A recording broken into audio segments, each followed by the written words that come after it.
షర్మిల మేనత్త విమలమ్మ చేసిన వ్యాఖ్యలపై ఏపీసీసీ చీఫ్ వైఎస్ షర్మిలారెడ్డి స్పందించారు. దివంగత మహానేత వైఎస్ వివేకానందరెడ్డి హత్య కేసులో మేము ఆధారాలు లేకుండా మాట్లాడడం లేదని APCC chief Kadapa Congress MP అభ్యర్థి వైఎస్ షర్మిలారెడ్డి తెలియజేశారు.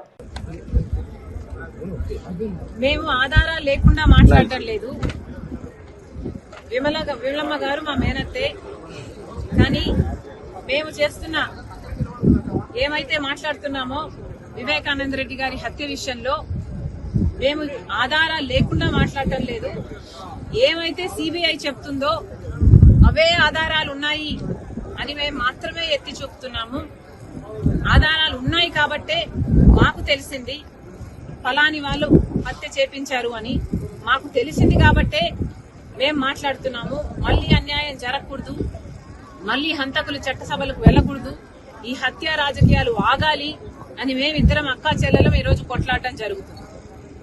విమలమ్మ గారి కొడుకుకి జగన్మోహన్ రెడ్డి గారు వర్క్స్ ఇవ్వడం జరిగింది, ఆర్థికంగా వాళ్ళు బలపడడం జరిగింది కాబట్టే ఈరోజు విమలమ్మ గారు ఆ విషయాన్ని గుర్తుపెట్టుకున్నారు. కానీ చనిపోయింది సొంత అన్నని వివేకానంద రెడ్డి గారు తనకు ఎంత చేశారో అన్న విషయము విమలమ్మ గారు మర్చిపోయినట్టున్నారు. వయసులో పెద్దపడ్డారు, వయసు వచ్చింది, మర్చిపోవడం సహజమే, మర్చిపోయినట్టున్నారు. అందులో ఎండాకాలం కాబట్టి ఇలాంటి మాటలు మాట్లాడుతున్నారు. Please ignore it. Thank you.